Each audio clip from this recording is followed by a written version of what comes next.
You know, but the origin of the Nephilim is one of the most mysterious passages in the Bible. Mentioned in the book of Genesis, the Nephilim are described as the giants of the earth, beings of extraordinary strength and imposing appearance. According to the biblical text, they would have emerged from an unlikely union. Fallen angels, known as sons of God, would have joined the daughters of men, generating descendants with skills and power beyond the ordinary. But how true is this story? Who were these angels, and why did they decide to break the barrier between the spiritual and the material? Over the centuries, scholars and theologians have tried to decipher the mystery of these children of angels. Many believe that the story of the Nephilim may symbolize the moral corruption and imbalance of the ancient world. Others see in them a literal explanation for the giants and extraordinary beings that appear in various ancient cultures. Were the Nephilim just a metaphor for power and decay, or was there really a race of giants that terrorized ancient civilizations? In ancient times, legends of giants roaming the earth were not limited to the Hebrew people. Several cultures, such as the Greeks, Sumerians, and even Native American tribes, talk about colossal, half-human beings who governed regions or protected ancestral secrets. In the case of the Nephilim, these stories seem to echo a forgotten time, when enormous creatures walked alongside men, influencing both war and peace. But were the Nephilim just part of popular imagination, or could they have left real traces? Scholars who study these ancient accounts suggest that these giants may have represented forces of nature or cataclysms that shaped the ancient world. At the same time, archaeologists and enthusiasts suggest that giant bones, found in battle regions or ancient graves, could belong to these legendary beings. But the question remains, who or what really were the Nephilim? Were they linked to an ancient race, now extinct, or do they represent a greater truth hidden between the pages of history? When the Israelites advanced toward the Promised Land, they did not expect to encounter giants as enemies. But upon arriving in Canaan, the spies sent by Moses returned with a frightening report. In that land, there lived giants, so tall and strong that they made them look like grasshoppers in comparison. These inhabitants, the descendants of the Nephilim, aroused a deep fear in the people of Israel, who now found themselves faced with a crucial choice: confront these beings or give up on their promises. This biblical narrative brings to light the challenge of the Israelites when confronting a mysterious and threatening presence. The accounts of clashes and battles, with heroes who overcame fear and faced giants, echo themes of faith, courage, and overcoming. For scholars, the presence of giants in the Promised Land perhaps symbolizes the obstacles we all face on the journey towards our goals. But is this interpretation complete? Or were there really giants in Canaan, ready to defend their lands against any intruder? Among all the giants mentioned in the Bible, none is as famous as Goliath. This Philistine warrior, described as a man of immense size and unparalleled strength, defied the army of Israel and left an entire nation paralyzed with fear. He was known for his frightening size, heavy armor, and a spear that looked more like a tree than a weapon. Goliath was not a simple soldier. He was a living legend, a symbol of the invincibility of the Philistines, who haunted the thoughts of the Israelite soldiers. But who really was Goliath? Some believe he was a direct descendant of the Nephilim, a legacy of a time when giants inhabited the earth. Others see him as a soldier who personified the brutality and power of a warlike people. Be that as it may, his story begins to show the depth of the confrontation between the natural and the supernatural, between little David and the giant Goliath, a battle that would reveal eternal truths. The famous battle between David and Goliath is not just physical combat. It is, above all, a confrontation of faith and power. On the one hand, we have Goliath, an experienced, unbeatable, and confident warrior, protected by his armor and with the security of the Philistine army at his side. On the other, there is David, a young shepherd, armed only with a sling and his unshakable trust in God. Against all odds, he decides to face the giant, turning the battle into a symbol of courage and overcoming. This emblematic duel still sparks reflections. Was David an unlikely hero, or was there something more to his victory? Many believe the story is a reminder of the strength of faith, while others see the encounter as a metaphor for the internal challenges we all face. However, there is also an intriguing theory that Goliath represented a physical and supernatural force that only someone with divine protection could overcome. After all, would David have won just through his skill or through the intervention of something greater? The battle between David and Goliath marked not only the beginning of an unlikely hero, but also the destiny of an entire nation. In one fell swoop, David defied expectations and defeated a seemingly invincible enemy. This confrontation was not just a clash between two warriors. It was a symbol of the triumph of faith over brute force, something that would inspire generations to fight their own giants. But what exactly happened in this confrontation? How did a simple shepherd manage to defeat such a feared giant?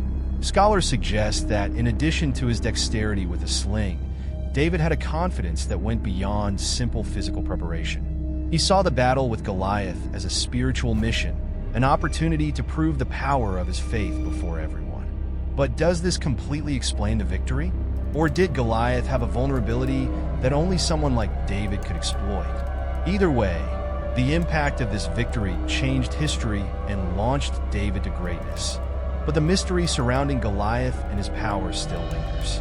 Goliath was not the only giant in Israel's history. The Bible mentions other colossal warriors, and some accounts suggest he may have had equally formidable brothers or relatives.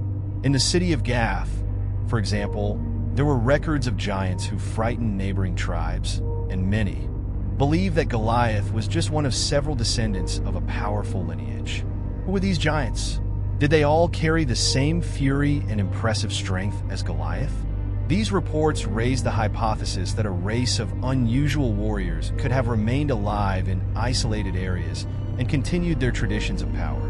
In several battles, Israelite warriors faced these giants, suggesting that Goliath was perhaps just one example among many. This element adds even more mystery to the story, suggesting that David's fight against Goliath was just the beginning of a series of confrontations that Israel would face against these mythical figures. Why did Goliath and other giants possess such strength and endurance? Several theories try to explain the impressive characteristics of these beings, from biological interpretations to supernatural ideas. Some scholars suggest that these giants could be the result of genetic mutations or a condition known as gigantism. But does this explain the mystery? What made these warriors such feared figures? Another group of theorists believes that the strength of the giants was something more spiritual, possibly resulting from the descent of the Nephilim, who mixed the supernatural with the human. If Goliath really was one of the last descendants of this lineage, he would have not only physical strength, but also a mystical presence that intimidated his opponents.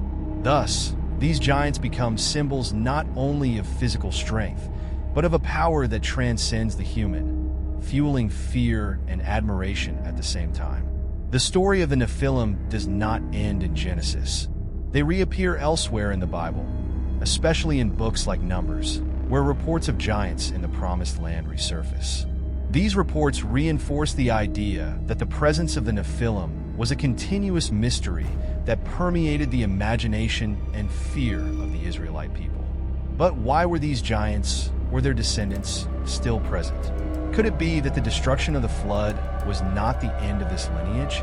For many scholars, the recurring presence of the Nephilim in different parts of the biblical text is proof that they were not just a legend, but a feared reality. The accounts detail terrifying encounters and epic battles, as if the Nephilim were a lingering shadow over Israel's history.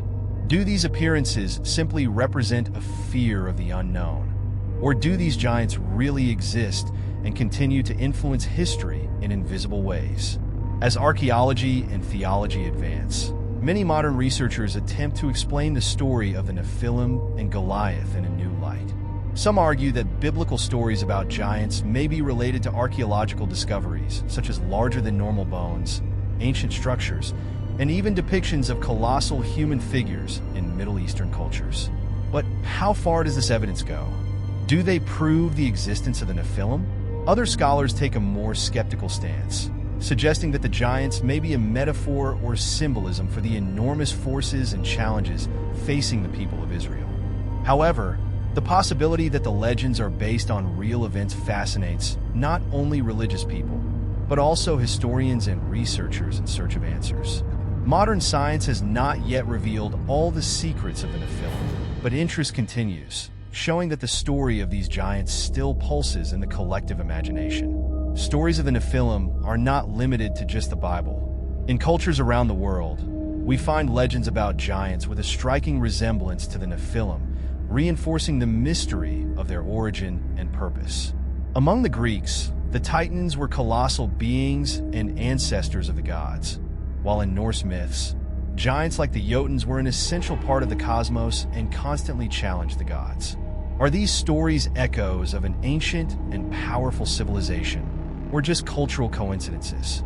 For those who study comparative mythology, giants are seen as archetypes, representing forces of nature or threats incomprehensible to the common man. However, for others, the consistency of these stories across so many different cultures is an indication that perhaps there really were beings with superhuman characteristics spread throughout the world. But the question remains, are the Nephilim and other giants of mythology just symbols, or did they really walk among us?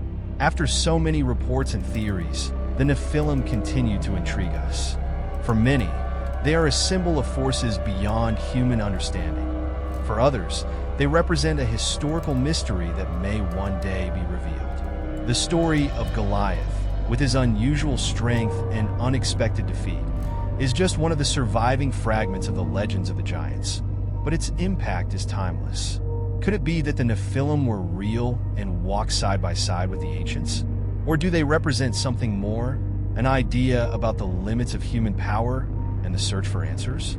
While archaeologists, theologians, and historians debate their interpretations, one thing is certain: the legacy of the giants still lives on in our imaginations. Their stories continue to fascinate, reminding us that the world holds mysteries that may never be completely unraveled. What really happened to the Nephilim? Perhaps the truth is hidden in the shadows of time, waiting to be discovered, or kept secret forever. Imagine a time before recorded history, when the world was inhabited by gigantic beings, strong enough to crush rocks with their bare hands and able to see mortals as if they were nothing more than small insects. These beings, known as Nephilim, were the closest thing men believed to exist to gods. But who were they really? The Bible presents these giants to us as the children of fallen angels with human women, beings of frightening power who inhabited the promised lands and beyond, in the imagination and reality of ancient peoples. In many accounts, they were feared and, at the same time, fascinated as a constant and unpredictable presence. Would they really have walked the earth? And if so, where did they go, and why is there almost nothing left of them other than fragments and stories? The accounts of the Nephilim appear mysteriously in the book of Genesis, as a passage that raises more questions than it answers. They appear as an immense, powerful, and apparently rebellious race. Biblical tradition suggests that they represent the transgression of the boundaries between the divine and the human. But did this transgression only generate fear? Or could the Nephilim have brought with them knowledge and skills that no one had before? Perhaps they were the missing link between the human and the supernatural, a forgotten connection between two worlds. There are those who argue that the emergence of the Nephilim changed the course of ancient civilizations, leaving marks and influences that echo to this day. Over the centuries, the enigma of the Nephilim became mixed with other legends and mythologies of giants around the world. The Greeks talked about the Titans, ancient gods of immense strength, defeated by Zeus and other gods on Mount Olympus. To the Norse, the Jotuns were a race of giants who ruled chaos and destruction, defying the divinities of men. Across the planet, tribes, nations, and empires told stories about extraordinary beings. Would these stories be independent? Or would they all be linked to a deeper, more universal truth? In the Bible, the Israelites' confrontation with giants like Goliath is a milestone. When David stood before the Philistine giant, armed only with his sling, he was not facing just one man. He was facing an ancient force that carried with it the fear and mystery of the Nephilim. Goliath was, for the people of Israel, a symbol of the overwhelming power of a lineage they believed to be extinct. David wasn't sure what he would face when he stood against Goliath. He only knew that something much bigger was at stake. Goliath's defeat would mark the beginning of a series of victories that would transform David into king, but it would also leave a trail of questions. What made Goliath fall so easily? Could it have just been David's skill with the sling?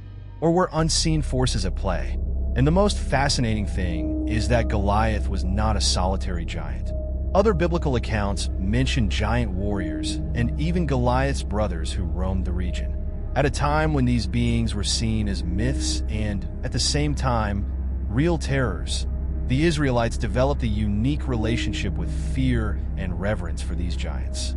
Some modern scholars try to explain the presence of these giant warriors based on biology, suggesting that these figures could have suffered from gigantism. But is science capable of completely explaining the fear and mystique that surrounds these figures? Or were these giants truly descended from an ancient lineage that possessed strength beyond what can be seen? There are also theorists and researchers who claim that the giants were deliberately eliminated or hidden from history.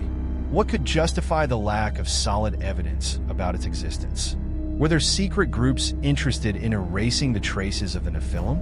For those who believe in this theory, the giants posed a threat to the power of other civilizations and were systematically eliminated, their bones destroyed, and their stories buried. A conspiracy is perhaps not so absurd when we think about how this story affects people's imagination to this day. Some archaeological finds, such as unusually large bones and controversial fossils, reinforce the belief that the Nephilim may actually have existed. As we move into the present, interest in the Nephilim only grows.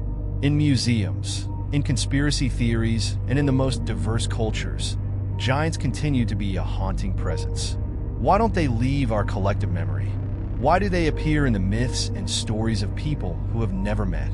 Perhaps, more than immense bodies and supernatural powers, the Nephilim represent something that is within each of us. The fascination with the unknown, the desire to transcend our reality, to touch the divine, or to fear what we cannot control. Be that as it may, the Nephilim continue to represent what lies between the human and the supernatural, between the seen and the hidden. And in the end, they remind us that the world is bigger and older than we can imagine.